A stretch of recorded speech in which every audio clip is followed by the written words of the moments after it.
Welcome everyone. My name is Marloes Reinink and I'll be facilitating this webinar today. And today we're going to talk about energy performance certificates and greening existing buildings. And we've got an exciting lineup today.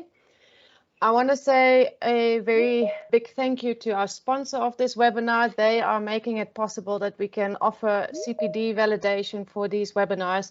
So a big thank you to Saint-Gobain who has sponsored this webinar, and I'm just going to play a short video to introduce and to... Imagine yourself around 2050 with commitments, investments, and innovations. Most global companies have reached carbon neutrality. Economies have transitioned towards more resilient and sustainable models, and societies are more equitable and inclusive. But let's rewind a little. That world is yet to come. And there is still much to do to decarbonize the construction world and the industry, to preserve natural resources, and to deal with the challenge of rapid urbanization. In these times of fast change, we at Saint-Gobain are addressing right now the challenges of climate change, resource protection, and access to decent housing for all without delay. That is why we choose a purpose that calls for action, making the world a better home. We see it as a question of both power and responsibility. The power to grow by designing, manufacturing and distributing the highest performing solutions and scaling them up worldwide for our customers. The responsibility to have a positive impact on everyone's life by providing individual and collective well-being while caring for the planet. Grow and impact. This is the path we are on for the years to come, driven by the passion and engagement of our 170,000 employees around the world. We want to bring pioneering responses to the huge needs for building renovation, resource-efficient construction, and industry decarbonization. Together, we want to create value through innovative solutions, providing both performance and sustainability. We want to leverage the power of data and our company values and culture to lead the way. We want to be the worldwide leader in light and sustainable construction, improving daily life through performance solutions. This webinar is brought to you by Regenerative Collaborative of South Africa, which is a non-profit organization aiming to advocate and to educate around regenerative design in South Africa. So if you want to follow us, we do monthly webinars on any topics around sustainability and regenerative design in the built environment. So if you want to follow us on Facebook and on LinkedIn. And if you want to join the team as a volunteer, feel free. We can use all the help that you can offer us. So if you feel like you want to help with the events or with the social media, please reach out to us. All our previous events are hosted on the GreenNet website. So if you've missed one of them, you can go back to the website and view the recording.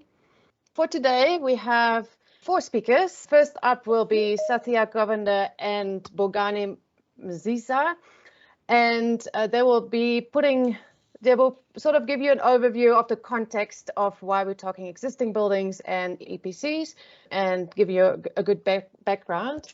And then after that, I'm going to try to talk to you about EPCs. I'm going to give a very high level introduction into EPCs, and I've seen people coming in this webinar that know way more about it than me, so please feel free to join the conversation. And then last up, we have Lesley Sibande from the City of Cape Town, and she will share experience with the City of Cape Town and what they are doing in terms of greening the existing building environment. So with that, I'm going to hand over to Sathia.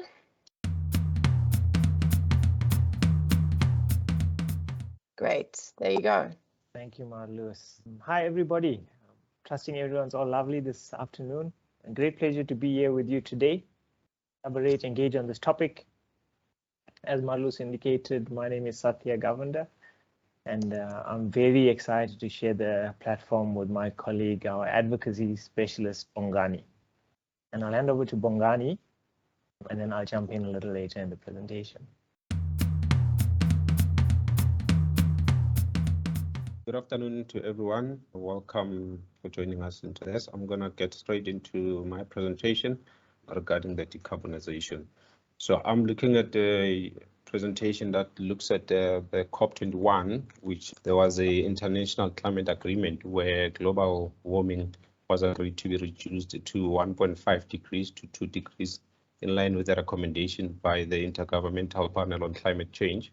And greenhouse gas needs to also be halved by 2030 with a net zero by 2050, which is what we're aiming for. And with the COP21, there were more than 450 cities that pledged to reduce this emission by at least 15% around a 15-year interval. And from a South African context, we do have cities that have also taken this further in the form of our municipalities, namely Cape Town, Johannesburg, Tshwane, eThekwini, and recently Ekurhuleni as well. So Saint-Gobain definitely is committed to seeing this mission being realized. We're looking at the net zero, which is a requirement to strike the production and consumption without non-renewable products or harmful bioproducts. And the aim is to design and develop energy efficiency buildings, e.g. student accommodation or high density accommodation. And this will drive the 2050 net zero mission through sustainability and the energy efficiency measures or solutions that are available from a South African market. Through the various bodies, from the World Green Building Council to the South African Green Building Council, there has been a vast advancement towards the net zero through the World Green Building Program to decarbonize by 2050, as I've mentioned. This will be achieved in collaboration with various green council bodies around the network to develop tools, programs, and resources to promote and achieve the net zero carbon in buildings and build nearly the capacity to deliver that. And here we're looking at the 5 elements in achieving this deep decarbonization. Number 1, it will be the employment or the application of energy efficiency, which then needs to intensify to a high level of degree, which will allow the reduction thereof. And for us to be able to do this, we need to look at step number 3. Just on the 5 elements, as I was alluding to, that the step number 1 is quite critical, that we do employ energy efficiency measures to the maximum degree in order to reduce energy needs to meet our obligation. But this step needs to be done through the implementation of number 3, which is economy-wide electrification, which needs the push of clean electricity into other sectors. And this will then enable number 4 and 5 to be achieved through carbon fuels for remaining areas that cannot be electrified immediately. Thank you. I'll give over to my colleague, Sathia. Thanks, Bongane. So just to recap, the Paris Agreement aimed to limit the rise in average global temperature to well below 2 degrees this century as compared to pre-industrial levels. On Bongane's previous slide, you saw that graphic indicating the large emissions gap, and we see it here with this image from the International Renewable Energy Agency. It indicates 2 scenarios. So the yellow line is a scenario that we're following with the current plans and practices. And then the green line is indicating a rapid and accelerated push towards increased renewable energy and energy efficiency measures. Those 2 can result in the reduction of greenhouse gas emissions by 90%. And what's important here is that energy efficiency is contributing toward 40% of those reductions. And I think this is just further reinforcing, setting the scene on the role of energy efficiency in reaching these ambitious targets. Again, employing deeper energy efficiency measures first, and then accessing the remaining energy from either on-site or off-site renewables. If you're looking at a global scale, so I'll try to go through this very quickly. The American Council for an Energy Efficient Economy, they produce this International Energy Efficiency Scorecard periodically. This particular one ranks 23 countries across 4 categories and 35 credits. And we're looking at the largest carbon emitters on the country. They represent up to 75% of the global emissions and also 80% of the world's GDP. I think the ranking is interesting. Germany scored the highest with 73.5 points, followed by Italy and Japan. The bottom three was rounded up by Saudi Arabia, Brazil, and South Africa. And I think it just presents a picture demonstrating a massive opportunity for improvement across these categories. Just focusing a little bit on the German case study, one of the categories was national efforts, and national efforts include initiatives from the government to reduce energy consumption. Those initiatives enabled German citizens to save on electricity bills, placing them very well when compared to other countries. The interventions at Germany was across buildings, appliance and lighting, industry, as well as transport. To the bottom left, we have a graph indicating their transition to 2050, and there's a number of measures there. However, we see the common ones: ambitious targets reducing energy consumption, increasing their share of renewable energies as well. I think important to note at this stage is that building efficiency is the most affordable way to cut emissions, especially when compared to other sectors, as demonstrated from this graph by the World Resource Institute. In addition to reduced infrastructure costs and reduced house expenses, what's really important is that building efficiency provides the most bang for buck in reducing climate changing carbon emissions. Also very important to note on this one is that with building efficiency in buildings, the return on investment in the form of energy savings comes relatively quickly when compared to the other sectors. So typically you can expect it between 6 to 12 months. This is significantly different from emissions savings perspective when compared to the other sectors on this graph, which are relatively expensive, and they deliver reduced carbon emission savings. A quick snapshot here, which is going to lead into the next slides. You see the rankings across those 4 countries. So the first one is the overall ranking, South Africa placed down there at the bottom. But across the other 3 categories, we're doing relatively better in buildings when compared to industry, which is indicating that there's a massive opportunity for us to do better in industry and manufacturing facilities. I want to use this slide as a bit of a reference. So at Saint-Gobain, we've been setting ambitious environmental targets for more than 10 years.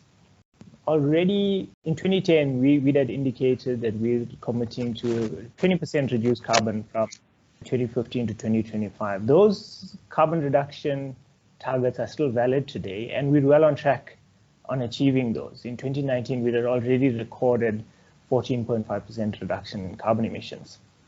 I think important to note here as well, a defining moment for us was on the 23rd of September in 2019, when we formalized our support to UN Global Compact Business Ambition 1.5 degree. And it brings us to carbon neutrality or net zero by 2050. You see our new roadmap to 2030, much broader, and also expanding. So now we're looking at not only reducing carbon within our activities, Scope 1 and 2, but also extending that along our value chain, Scope 3, and then more ambitious targets across water, circular economy, and product stewardship. Because our carbon emissions is just one element of a broader sustainability strategy. What's really important to note here is that our 2030 targets have been validated by Science-Based Target Initiative, and it's considered as well aligned to meet our 2050 commitment to net zero. In addition to focusing on our own carbon neutrality, we're also well committed to helping our customers transition to a low carbon economy and help them reach their targets as well. So if I use 2 examples here, you see that our insulating solutions that's sold in 1 year enables the avoidance of more than 100 times the greenhouse gas emissions. A typical glass wool product of ours can amortize the carbon emissions that's used in production, transportation, and disposal within just 3 months. So here we're setting the scene for building energy efficiency in buildings. And over the next few slides, we just want to focus in on specific sectors, and we want to look at what are the mechanisms that can facilitate pushing energy efficiency in buildings, and also what are the innovators or the thought leaders doing and pulling the rest of the industry after them. So if you look at the commercial building sector, new buildings, yes, we've got SANS 10400 XA as a mechanism to help us. And for existing buildings, the topic for today, energy performance certificate, that we're all looking forward to towards the end of this year, SANS 1544. I think this is a great first step. You'll agree this is a great first step in terms of measuring, verifying, understanding the consumption of buildings, and also introducing a level of comparability. However, there's opportunity for us to do more, and maybe we'll speak a little bit more about that later. The pooling mechanisms specifically related to commercial buildings, there are a few. Green building certifications, as well as green bonds, select rates and tax benefits for municipalities, and a huge focus that we're seeing on building manufacturers specifically regarding ambitious ESG roadmaps. Always an opportunity to do more. The residential building sector as well benefits from SANS 10400XA, and for sure there's addition 2 now with stretch targets helping us get there sooner, quicker. From an existing building perspective in the residential building sector, a great opportunity for more push towards more energy efficient buildings. From a pooling perspective in the residential sector, I'm sure that one that we all can relate to is the rising costs of electricity in the country. And the graph you see there on the bottom right is indicating how the cost of electricity has increased over the last few years. Again, green building certification schemes, edges included here as well, and then green bonds offered by select private banks. Focusing on manufacturing plants and energy efficiency. And I want to specifically refer to our ranking on industry according to that International Energy Efficiency Scorecard. Massive opportunity for us.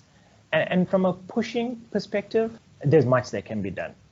Energy security is definitely critical in this environment because we need reliable, affordable access to energy in manufacturing and industry. And from a pull perspective, there are a few. So we have to know the 12L tax incentive, and then a voluntary standard ISO 50001, and then opportunity to access renewable energies in specific areas. This example is our Cape Town plasterboard factory. And there we have an opportunity to sell energy back into the grid. So we're drawing to a close of our presentation. I'd like to use this opportunity just to talk a little bit about our manufacturing case study. An initiative we're taking along this life cycle analysis that's going to get us closer to our 2030 ambitious 2030 targets. So if we look at product design and formulation, we're looking at biosourced product, recycled content, waste materials, and raw materials that are more sustainable with reduced impact, carbon impact on the environment. Energy efficiency of our process, so absolutely focusing on energy audits, world-class manufacturing optimizations, reduce carbon footprints as well. Switching our processes to a less carbon intensive energy, again, the example of our Cape Town plasterboard factory, that solar rooftop installation has an opportunity for us to reduce our carbon footprint in South Africa by 4.5%. And we're also exploring similar interventions at other plants in the country. Action on raw material supplies, so working groups on raw materials and looking for local suppliers for steel, paper, and other key raw materials for us. Action on transport and raw materials also supports our Scope 3 targets, reduced embodied carbon solutions. And I think something that we're all passionate about is walking the talk. Everybody has a role to play. Everybody has an opportunity to be a change agent and a contributor towards our shared goals. So these are just some of the initiatives that we're taking toward our 2030 goals that has been validated by Science Based Target Initiative toward our net zero emissions for 2050. And on our thank you slide, I think our call to action here is that energy efficiency, action from all of us is vital. Thank you very much, everybody. Marloes, I'm doing fantastic for time. Eh? Yeah, I'm impressed. Well I never imagined you would finish. But yeah, well done, Sathia, and thank you for sticking to the time. Okay, so I'm the next one after Sathia, so I'm going to be presenting to you. Just to give you a very high-level overview of energy performance certificates. And if you see me looking that side, it's because my slides, I see them on that screen, and I'm like, it's always messy if you have two screens, so apologies for that. So let's start with the question, what's an EPC? That is obviously an energy performance certificate. So basically, it's a certificate that indicates the energy performance of a building, and that it's issued in accordance with the standard by an accredited body. And I've put a picture in of an example of this energy performance certificate. And it basically rates your energy consumption of the building from A to G. And I like to use this certificate because it's for Upper Greyston Block E, which was one of the early Green Star buildings in the country. Probably we certified, or GBCSA certified it in 2012. And Solid Green was the green building consultant on this project. And I'm very proud to see that it actually has a level B scoring on this energy performance certificate. So it basically identifies the energy efficiency of the building, and then at the bottom it states the energy carriers for the building. So that's the amount of energy, the amount of gas, the amount of diesel, or the amount of renewable energy, right? How does this now fit into the legal context? Why are we doing this? So on December 8th last year in 2020, the Department of Mineral Resources and Energy, DMRE, formally published the regulations for mandatory display and submission of energy performance certificates for buildings. So this basically made it a regulation that we all now going to be dealing with EPCs on our existing buildings. And it has been part of the energy efficiency strategy for a long time. And I think the people that have been working on EPCs have been working on it for years and years. And it's really great to see that it's finally come to regulation, because I believe without regulations, you're not going to get much change in the market. And funnily enough, I did my master's thesis in 2006 on energy performance or energy labeling of existing buildings. So I'm very happy to see that this has finally come to regulation. So as part of the regulation, it says that all buildings must get, and I'll talk about which buildings just now, but all buildings must display their energy performance certificate at the entrance of the building. So every building that you're going to be walking into in 2023 must have a label, an energy performance label. So the actual legislation is supported by a SANS standard, the SANS 1544. And as you can see, that was already developed in 2014. So it has been a long time for everyone that has been working on this standard. And this standard stipulates how an EPC must be calculated, reported, and displayed. And the regulation says that all buildings must be compliant within a year. So the actual compliance date is by December at the end of this year, which we have 9 months to go for every building to be certified. So the numbers that they are referring to, so the A to the G, is linked to the SANS 10400 numbers that are in the new SANS 10400, or I think it's actually the older version now that I'm looking at it. And based on that, the different levels of A, B, and C, and G are sort of defined. So I know it's also, this is not the right one. It should have been the previous version. So what was interesting for me while I was reading up on the energy performance certificates was that it's really measuring your energy performance of the building. So imagine that you have two similar buildings, and the one does not have renewable energy on the roof and the other one does have renewable energy on the roof, and otherwise they are exactly the same. They both will get the same EPD scoring. However, at the bottom here, it will show where your energy or your electricity comes from. And this is actually, initially I was like, oh, wow, how does that then, why? This seems unfair. But actually, it makes a focus more on energy efficiency. And I think that's important in our industry, because we often design buildings, we still have like a range where we can improve our energy efficiency, but then the client is more likely to put renewables on the roof, which is an easier way and currently very financially feasible. But it's actually better to first reduce your energy efficiency. So it's actually quite nice to see that this really rates the energy efficiency of the building. So what's the reasoning behind an EPC? It's really about transparency and making people aware of what their buildings are using and encourage them to be more energy efficiency. You know, when they get a poor rating, I think like if you get a G rating, you would definitely not be very happy because you'll be using a lot of energy and it will cost you a lot. So that might push you towards like looking at optimizing your building from an operational perspective. It enables owners and buyers to compare. So if you're looking for, like you want to move into, as a company, want to move into another building, you can actually see the energy performance of that building through the EPC, and it might be a decision-making factor in between building A and building B, depending on the energy performance certificate.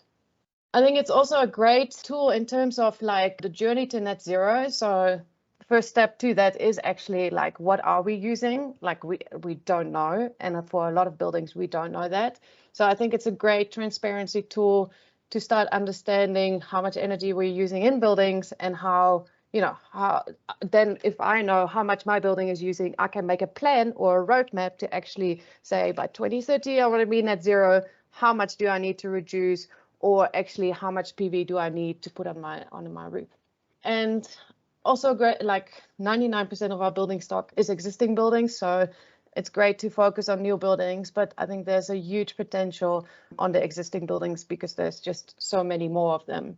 And the energy performance certificate also helps to create a national database of, you know, energy performance information that can then inform policy again, that can then inform new regulations again. So I think it's a very, very useful tool for that. So which buildings have to get a energy performance certificate by the end of the year? So it's all buildings that are over, all government buildings over 1,000 square meters, and all commercial buildings or all privately owned buildings over 2,000 square meters. And that is then applicable to a number of occupancy classifications. And you as architects probably know all these A1s, A2s, A3s, and G1. What it is, it's basically the entertainment and public assembly, it's theatrical and indoor sports, it's places of instructions, and it's offices. So all these buildings over 1,000, government buildings 1,000 and privately owned building of 2,000 square meters must get basically they act together and get an energy performance certificate.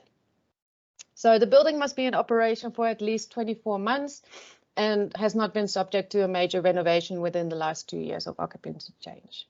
So how do you get an EPC? And I just put this flow diagram together. So basically, as a building owner, you contact a SANAS accredited inspection body and go into an agreement with them. So just to explain that a little bit more, an accredited inspection body will then issue the certificate to you. And to be an accredited inspection body, you need to be accredited by SANAS. So if you have a SANAS accreditation, you can call yourself an accredited inspection body. Right, so once the building owner, and there's a number of them out there in the market, once you've got, you know, you get your comparative quotes and you go and you think, okay, I'm going to go with this company, then you go into a contractual agreement with the inspection body. The inspection body conducts an assessment in accordance with SANS 1544 and performs a remote and an on-site inspection. So they will actually come to the building to inspect the documentation that the building owner has prepared for the inspection body to check if that's all correct. Then the inspection body issues SANEDI with the required data to determine the EPC rating. And then SANEDI issues the inspection body with a unique EPC certificate number. The inspection body will then issue the EPC certificate to the building owner. Then the building owner has to submit an electronic copy of the EPC to SANEDI again, and then it's done. So this whole process can take up to, well, the quickest is probably somewhere around 2 weeks, if I've been informed correctly. But obviously, if you're struggling to get the information that you need to deliver to the inspection body, it can take a little longer. So the main stakeholders in the EPC process are the building owner and the inspection body. And then SANEDI is sort of the certification body that is like the custodian of all the information that comes out of this. And then you've got some other stakeholders, which is SANAS. SANAS is the accreditation body. So SANAS determines who can be calling themselves an accredited inspection body. And I'm not going to go into how you're becoming an accredited inspection body. I think you find that information on the SANAS website and on the SANEDI website. And then we've got DMRE, which is sort of the overall regulation body. I hope that was clear. And then obviously the certificate is valid for 5 years. So every 5 years you need to renew. You can renew earlier. So if you receive a certificate that's a G, you obviously want to make sure that within 2 years you're like up to a D standard and, you know, certify your building quicker than 5 years. So just in conclusion, some notes. The timeline and the deadline, I've mentioned it a couple of times that by the end of the year, every building must have an EPC certificate. There's around 150,000 to 200,000 buildings to be certified. So I did a calculation with the 11 inspection bodies available. They need to do 66 buildings a day, and this was 2 weeks ago. So I think that's a pretty unrealistic number. And this is my personal opinion. I think the deadline is going to be extended. But yeah, that's if me saying that is not guaranteed. But anyway, also there were some articles flying around in the media that there's going to be fines and penalties and jail time and all that. And I think this is one of the unknowns yet in the industry. There's not clear guidance on that, on finance and penalties for non-compliance. I think there's going to be a time frame where everybody can be doing their best without being issued with a fine. So the other major challenge that I think that I mentioned is that there's only a handful of SANAS accredited companies around at the moment. I think I saw on the SANAS website there's 7, but there's between 7 and 11 companies available, and you can find these on the SANAS website and on the SANEDI website. So go there if you want to know which companies they are.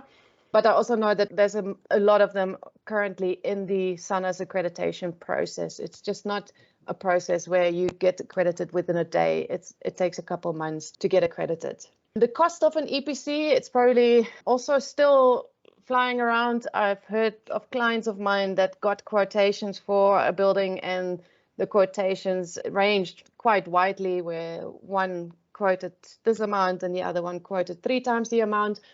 So I think the cost is also going to be like sort of equalized, so to say, over the coming months. And then the one thing that I just wanted to mention as well is that I think, which is going to be a challenge in the coming months, is that the documentation requirements. I think for a lot of newer buildings, it wouldn't be a problem. But like if you have a very old building and you don't have building plans readily available, you're going to be struggling to meet the documentation requirements, and you might have to have, you know, an architect to draw up the plans for you to be able to submit that. So yeah, with that, I think that's a broad overview of the EPCs. I think it's really exciting for them to be in our industry, and I'm really looking forward to see a lot of research and data coming out of this, and I just hope that they're going to extend the deadline, because I think that's the current challenge at the moment. So I'm going to leave it there, and I'm going to hand over to Lesley.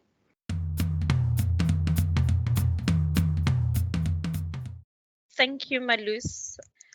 Good afternoon, everyone. My name is Lesley Sibande, and I work for the City of Cape Town in the Sustainable Energy Markets Department, where I'm a senior professional officer working on the net zero carbon built environment.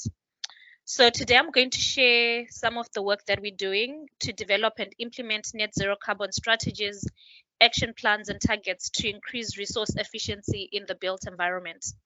I'll first start with the overview of our climate commitments. The City of Cape Town has committed in 2018 to be a carbon neutral city by 2050.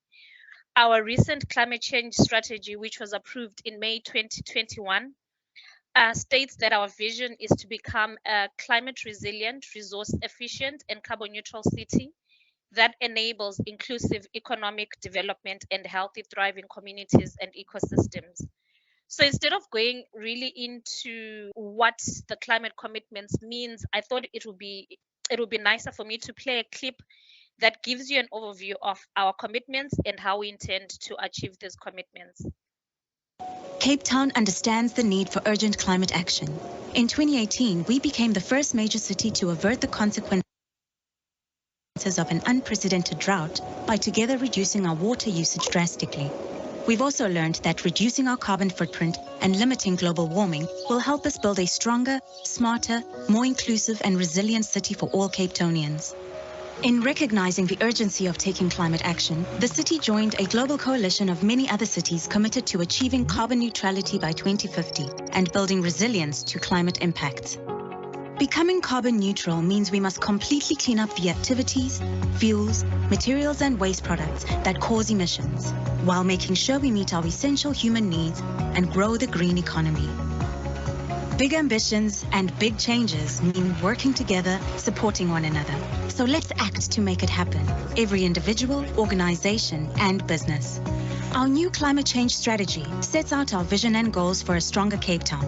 Our climate change action plan guides us on how to reach these goals. We can reach our carbon neutral goals together by cleaning up our energy supply, building a more inclusive city, developing and maintaining a safe and efficient transport network, making our buildings net zero carbon, and reducing waste through manufacturing and consuming zero waste products. The city is leading by example.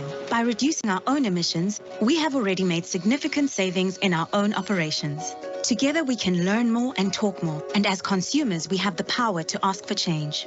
Taking climate action presents an opportunity for a more competitive, resilient and efficient green economy. It benefits our communities, our health and personal well-being, and we can build a stronger, smarter, more inclusive and resilient city. Join the movement. Let's act for a stronger Cape Town. So as part of our climate change strategy, and one of our focus areas would be buildings. That's because the built environment offers us significant opportunities to improve the climate resilience and to decrease emissions. So in Cape Town, our residential and commercial buildings account for approximately 24% of total energy consumption and are responsible for the largest proportion of carbon emissions, approximately 42%. This is obviously due to the high carbon intensity of the South African electricity. So in line with the goal of being carbon neutral by 2050, the city also then set goals through signing of the Net Zero Carbon Declaration, where we've committed to ensure that all new buildings would be net zero carbon by 2030 and all existing buildings would be net zero carbon by 2050. To demonstrate leadership within the space, the City of Cape Town has also committed to ensuring that for its own operations, all new facilities that it owns, occupies and develops would be net zero carbon in operation by 2030. And to the extent that it is possible, the same is true for existing buildings. Achieving these goals, however, will require a fundamental shift in thinking and understanding around how buildings are designed, constructed, and operated. This obviously is looking from energy and water efficiency to embedded generation, material use, and building design elements, as well as the education and buy-in of the public to choose better buildings and to drive these changes in their own homes. I will play a clip which highlights how we intend to create these net zero carbon buildings in Cape Town. Cape Town is working with cities around the world to limit the impacts of climate change and make our city a place where we all can flourish. Cities hold the key to climate action. Did you know that Cape Town's buildings and the energy used in them are the largest contributors to our greenhouse gas emissions? This is why buildings are at the heart of our climate action. The City of Cape Town has committed to being carbon neutral by 2050. To reach this, we need to make all new buildings net zero carbon by 2030 and all existing buildings net zero carbon by 2050. Net zero carbon buildings are highly energy efficient, using only renewable energy like solar and wind power. They are also designed to use less water, limit harmful pollutants and waste, healthy indoor spaces. We can all take action now to achieve net zero carbon buildings while saving money by using energy efficient light bulbs, well-insulated geysers or solar water heaters and solar PV systems, by installing insulation to help reduce the need for electric heat or cooling, and designing north-facing spaces that are warmer in the winter and easier to shade in the summer. The city is taking the lead by focusing on our own net zero carbon buildings. We also support businesses and residents to achieve net zero carbon buildings by increasing awareness, ongoing engagement and guidance, increasing renewable energy for all of Cape Town, and supporting the uptake of solar PV, water resilience and more climate-friendly actions in homes and businesses. Join the movement. Let's act for a stronger Cape Town. So we recognize that buildings are a priority action area in mitigating climate change impacts in line with the Paris Agreement's vision of a decarbonized world and the Sustainable Development Goals vision of equitable climate action. These three goals are part of our climate change strategy, and we've got detailed action plans under each goal. Today's focus will obviously be on Goal 17, which looks at ensuring that all existing and commercial buildings would be retrofitted with energy-efficient technologies to be net zero carbon in operation by 2050. So in our climate action plan, obviously we've articulated different actions that we will undertake, and then there's various programs and projects that we'll also be implementing to meet this goal.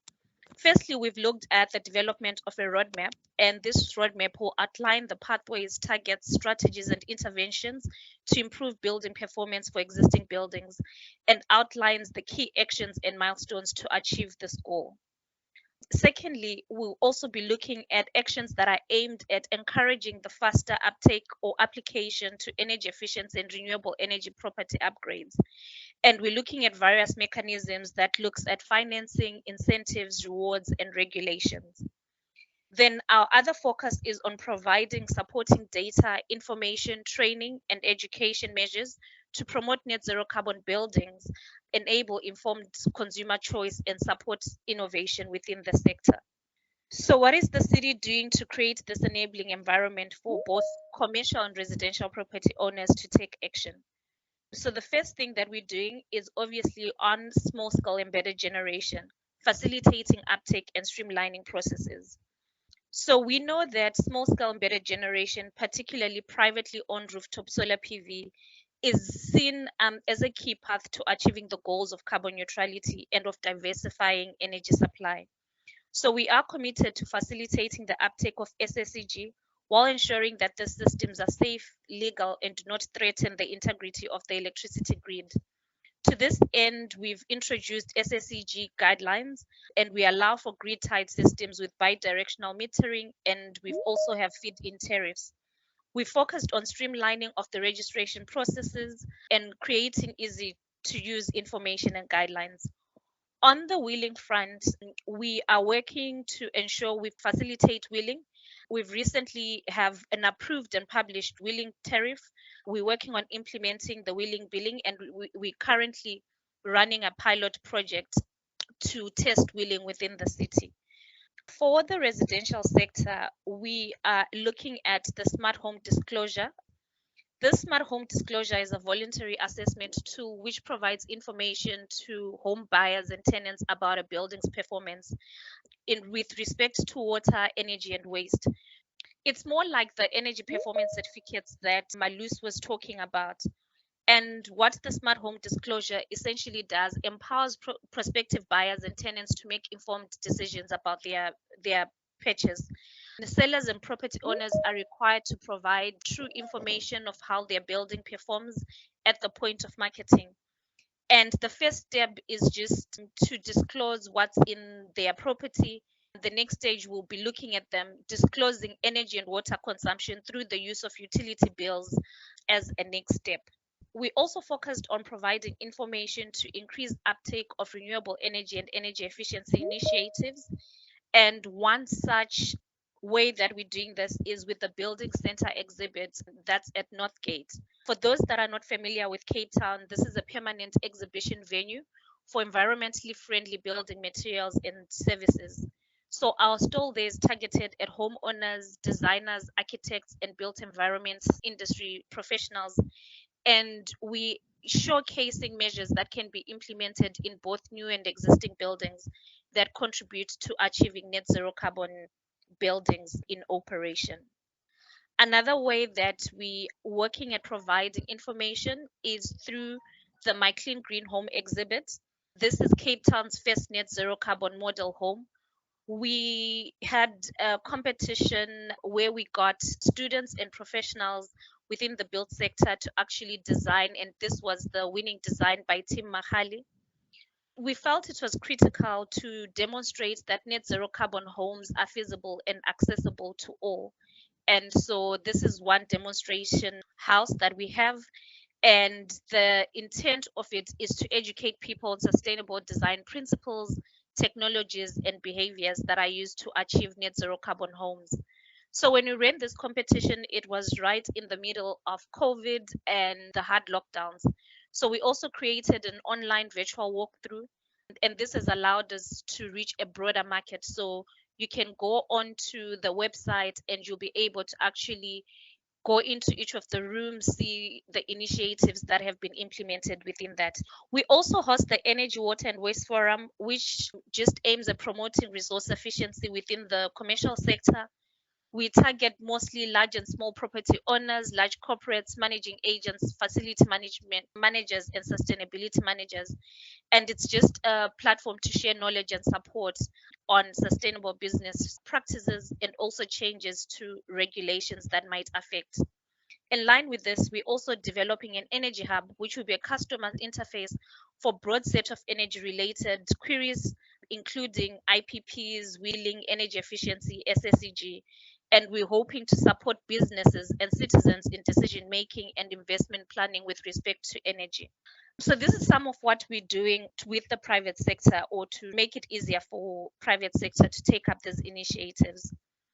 And we've developed some resources to this end that people can tap into that looks obviously at how to design and construct net zero carbon buildings.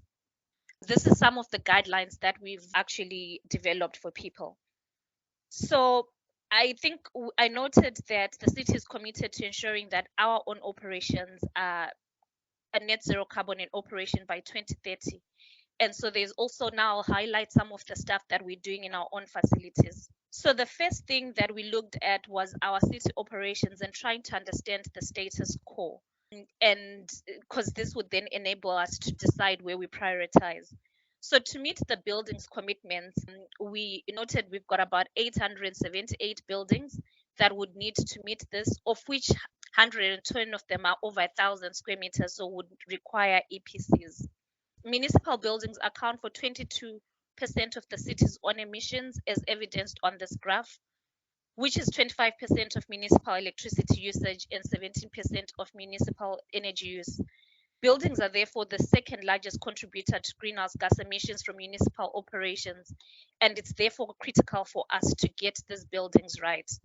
So once we understood the status quo, we then went into a roadmap development, and this roadmap aims to develop a shared understanding of the net zero carbon municipal buildings commitments, with the ultimate goal of establishing the city as a leader in climate action and contributing to reducing greenhouse gas emissions. This roadmap establishes the baseline and targets against which we'll measure our progress and defines the principles and pathways for achieving net zero carbon municipal buildings by 2030. It also proposes the institutional arrangements and actions that will get us to our target. And we also outline an approach of monitoring, evaluation, and learning to allow for improvement over time. So some of the projects that we've already started implementing are building on some of the work that has been ongoing. So for example, the energy efficiency and city on rooftop PV program has been ongoing since the early 2000s. So we'll continue with municipal operations, energy efficiency retrofits, energy audits, energy and water metering programs. And all these programs are aimed at optimizing energy demand and operational costs across municipal facilities.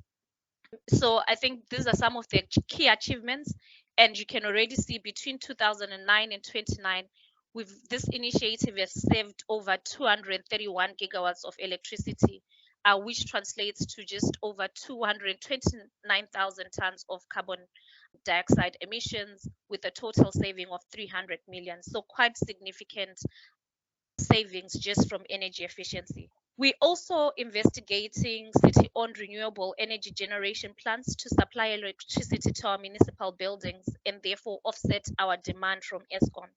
So currently we've got 2 rooftop photovoltaic projects, 1 ground-mounted PV project and 1 floating solar project that are on the go, and with more likely to come online.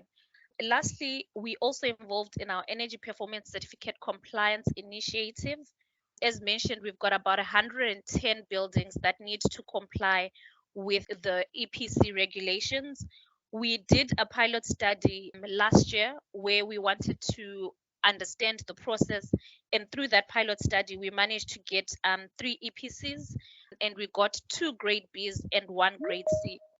We're currently in phase B, where we're looking at getting 22 EPCs by June 2022, and our phase C will look at 38 buildings, and hopefully we have those by 30 September.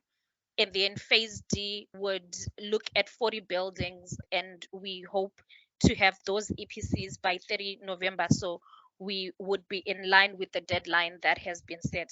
So this is some of the projects. It's not the conclusive list, but it's what we're doing to try and meet this goal of net zero carbon by 2030. Thank you.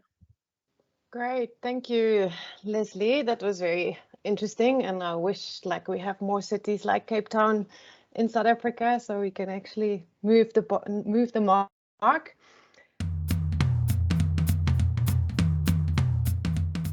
I see there's a number of questions, so the idea is now that we have about 20 minutes where we can do an answer and question session. If you have questions, you can put up your hand and unmute, or if you have, we can go through the questions in the chat, which I'm going to open now. There's a question from Marty. To be an accredited body with SANAS, is that awarded for a company or a person? And if a person is accredited, can that person do accreditations of their employers' buildings? I wouldn't have thought it would, but I just wanted clarity. So in my understanding, your company would be SANAS accredited, not an individual. So the company will be SANAS accredited, and you have to demonstrate a number of years of experience in the field of energy efficiency, and you need to comply with a number of ISO standards to get accreditation. So there is a whole session, or there's a whole section on conflict of interest. So Marty, I would imagine that if your company was going to be accredited, you wouldn't be able to do the standard bank buildings. And there's, so that probably answers your questions. Let me know if it's not. If I can just quickly, sorry, if I can just quickly ask, can an individual person as Marty become accredited, or is it only a company that can be accredited? You know, is it like almost like an engineering qualification and you put it at the end of your title, or is it only a whole company with employees that can be accredited? It's a company with employees that gets accredited. Okay. And they'll obviously have to have employees that have the right qualifications. Then is there like a specific course that their employees go on? Yeah, there's a number of EPC training courses available, webinars available that explain how the whole SANAS accreditation works. And for that, I would refer you to the SANAS website. Yeah, and then obviously there's a lot of training. I think the GBCSA has been training a lot of the people to become, you know, not accredited people, but to become people that can be working for an EPC or an accredited body company. Yeah, if I may, an accredited body, it's not about the qualification. It's, although the qualification do play a role, you need to prove that you have experience in that field, but it's about the systems that you implement, that you have to prove to SANAS that it works, the systems that, and that is the difficult part to become an accredited body. Thank you for that. Does that answer your question, Marty? Yeah, thanks. It's helpful. Thank you. Great. There's another question from Petrus. Apart from the financial benefit, what will motivate a building owner to improve energy efficiency from, let's say, a G to a B rating? Is there any legislation that will drive this? That's an interesting question, and I see Tulani has given some answers to that, but I think energy prices are definitely going to be driving it, and Eskom having to pay for carbon tax in 2023 will only drive up the prices of electricity. So I think financial is definitely going to be a driver.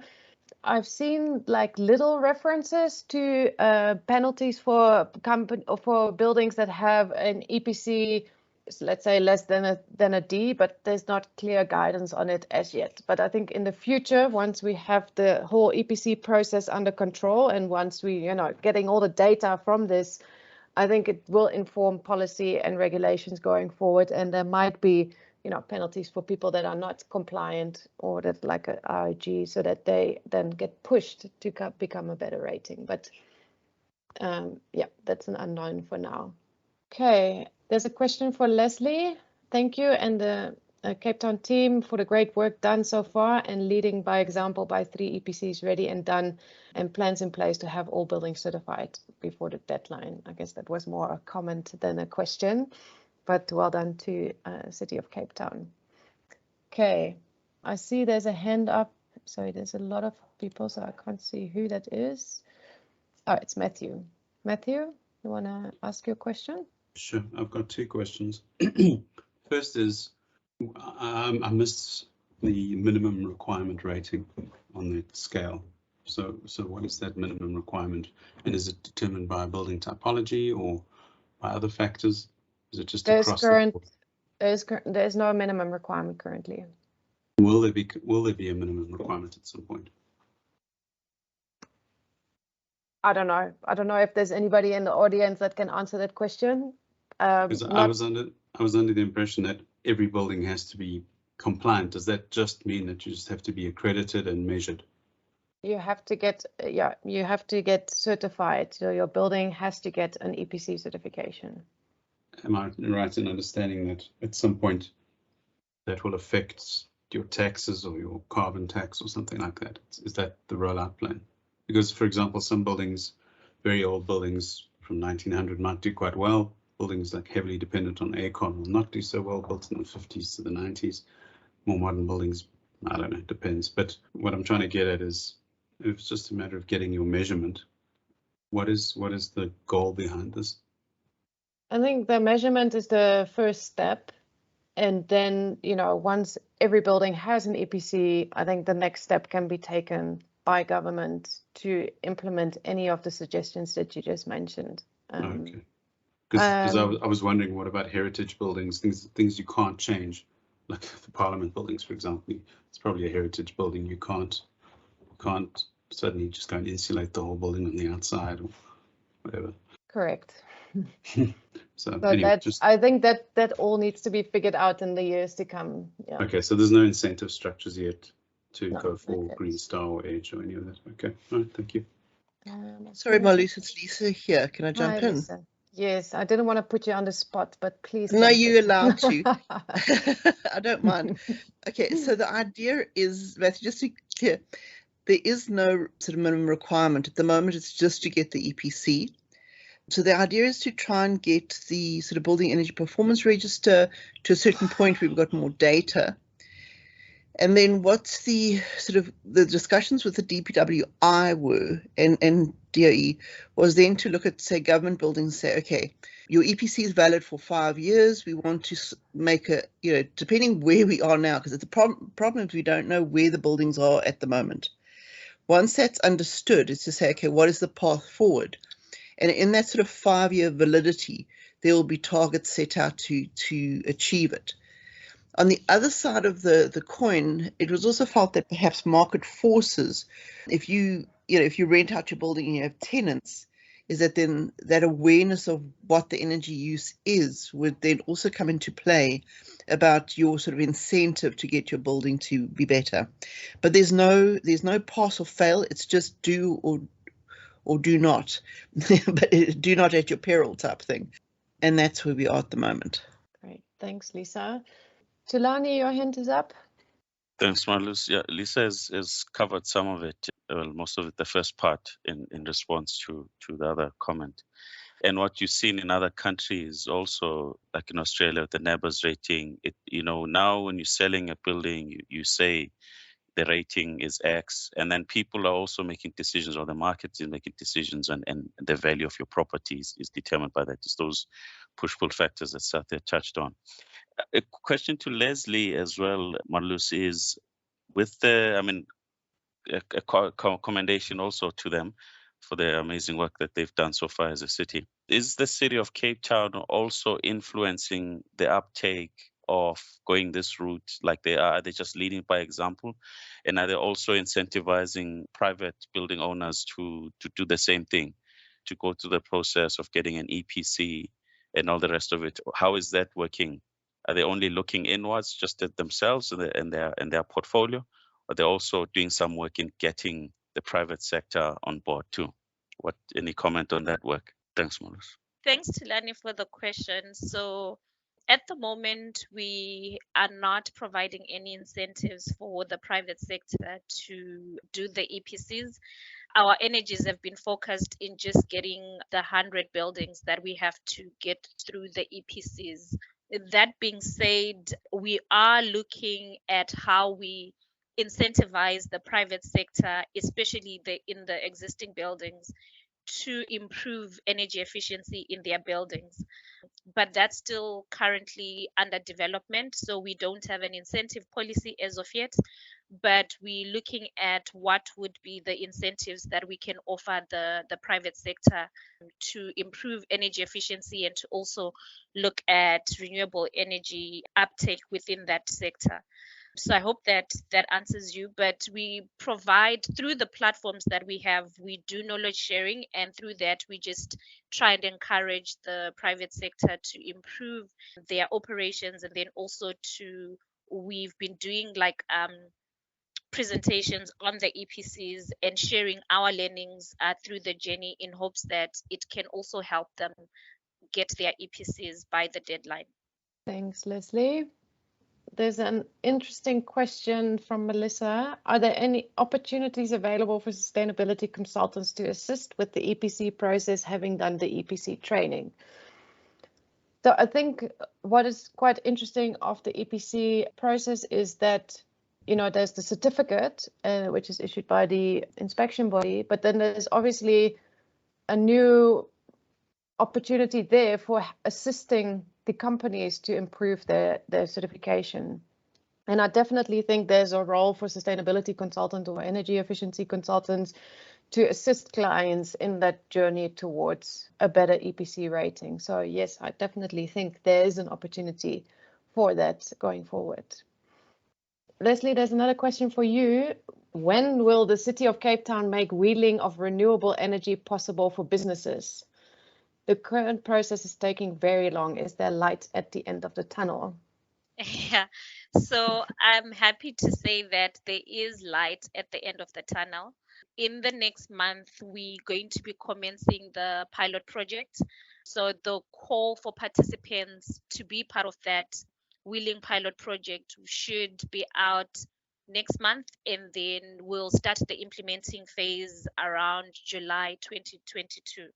So there is light at the end of the tunnel. Our wheeling tariff has already been approved and it's published. We currently also have the billing system in place. And so we're now just going to try it out through this pilot program and then hopefully tweak depending on the lessons that we get in the pilot program. And hopefully we can then open it up to the broader market at the end of that pilot project. Yeah, that would be very exciting and a huge step towards net zero. Okay, any other questions? Any comments? Marty? I think maybe just going to the earlier discussion, obviously if your building has got a better rating in terms of attractiveness to a tenant or, for sale for a new owner, if it's got a better rating, it's going to use less electricity when it's operating. So your operational costs should, in theory, be lower than a building with a worse rating. So I mean, that's in my mind how people will start differentiating. And if you going into a building by comparison with Green Star that doesn't have any Green Star or is only a 2-star, if people even do a 2-star rating, it's very unattractive. So that's what I'm trying to say. Yeah. And it's also going to be very interesting to see, like, if the Green Star buildings, are they going to be performing better in terms of EPCs than non-Green Star buildings? So that would be like a really nice outcome, or like, results to see from all the data that's going to be available next year. Yeah, cool. Okay, Thulani? Thanks, Marloes. Can Sathia just comment a little bit more on some of the passive strategies that can be used in getting some of these buildings energy efficient? Because there's the disclosure part, and of course for some building owners their concern and care is about energy security, like must have security of supply, not and then efficiency later. But for those who care more about the efficiency part, what other passive strategies are there? Is it limited to product use, the design? Can you comment a bit more on that, please? Absolutely. Thank you for the question. So I'm going to start with a disclaimer. We don't have enough time for me to unpack that. But a few things that come to mind, and I was at the webinar for EPCs, the last one facilitated by GBCSA, and we saw that HVAC represents about 40% of energy consumption in commercial buildings, and that together with lighting is more than 70%. So insulating and efficient HVAC systems is a key element. And I think sometimes we underestimate the power of insulation. If we look at facades, we're all after connectivity with the outside and natural light, and with that comes heat gain and glare. And just an application of foam on existing buildings, glazing, makes it a more comfortable environment for occupants in the building. And there's so many benefits, absenteeism, productivity that you enjoy, in addition to a more comfortable internal environment. And then obviously your HVAC systems are working less, and you've got benefits there with reduced energy bills as well as reduced carbon emissions. So some of those are passive strategies. For sure, first you're going to go to first principles and ensure that the buildings are orientated adequately and optimally, and shading devices and all of those things. And there's architects and designers on the call, so we don't have to go into great detail there. But coming back to building envelope, in a residential building, you're losing 3% of the heat through your ceiling. Non-combustible glass wool insulation, double benefit, acoustic and thermal. With the extended SANS 10400X, say we're looking at the total envelope, so the floor slab, the solutions to insulate the floor so you're not losing heat. And you want to generate heat, and you want to keep the heat in, and you want to keep the heat out. So there's many solutions that we can apply to the building. And there's benefits in terms of reducing your energy demand, but also creating an optimal environment for occupants. And if you look at learning environments, a double benefit of insulation and acoustic comfort, 15 to 20% improvement in learning abilities for kids. But like I said, I think it's so broad and there's so much we can talk about. But I agree 100%. And Thulani, thank you, because when Marloes invited us to talk and she gave us a platform to talk about setting the context, I think energy efficiency, and I'm just speaking from experience and interacting with stakeholders in my space, I think energy efficiency presents such a massive opportunity with so many benefits. And Marloes had that slide up about the efficient building with the area of solar panels versus an inefficient building with more solar panels. So for sure, you want to reduce how much you use for us. And I agree, financial impact will certainly drive us to apply ourselves better in terms of building better and building more efficiently. So I'll stop there. I welcome any other questions, and I'll put my details in the chat. So please don't hesitate to reach out to me. And maybe one more thing while I have the mic, and this is an appeal rather to everybody. If anybody's made progress, I saw the question regarding greater opportunity to help facilitate the development of EPCs in the space. And we have a staggering unemployment figures, And I think I saw this morning the stats for 18 to 25-year-olds is in the 60%. It's phenomenal. And at Saint-Gobain, we're partnering with individuals to contribute towards skills development and provide these youngsters with opportunities. And when we look at job opportunities related to green buildings and the green economy, it's massive. So if anybody is making some progress in that regard, reach out to me. We'd like to see if there's opportunity that we can partner with our saint-Gobain academies. We have a good relationship with both South Africa, and we definitely like to contribute towards this massive challenge that we have with unemployment. Thanks again. Great, thanks, Sathia. Okay, I'm going to conclude our question and answer session here. Thank you for all your contributions, and I'm just going to go through the last concluding slides to end this webinar. We have some upcoming events. Next month, we are talking about a similar topic as today, but then on new buildings. So we're going to look at the new version of Sandstone 400 XA and what is the journey to net zero on new buildings, and what does that look like. In May, we're going to talk about, very excitedly, slightly different, regenerative permaculture, and I'm going to learn all about that. In June, we're going to do a book review on a book written by Wayne Visser around a breakthrough moment to regenerate nature, society, and economy. So slightly different format, but I think it's going to be very exciting. And in July, we're going to feature the One Planet framework, and that will also be a very interesting webinar. So sign up for those. Well, we haven't put the registrations out there, but keep it in mind, save the dates. It's always the last Thursday of the month. Again, thank you very much from the Regenerative Collaborative South Africa. Join us or follow us, at least on Facebook or LinkedIn, or drop us an email that you want to be on our mailing list. You can also follow us on Eventbrite. So whenever we load a new event, then you will be notified. So yeah, and again, if you want to help us with the organizations of these webinars, or like if you're a social media expert, please let us know. We can use all the help that you can offer. And that brings me to the end to thank you, our sponsors. Saint-Gobain, really thanks. We are really grateful for you to sponsor us and to make this webinar a reality.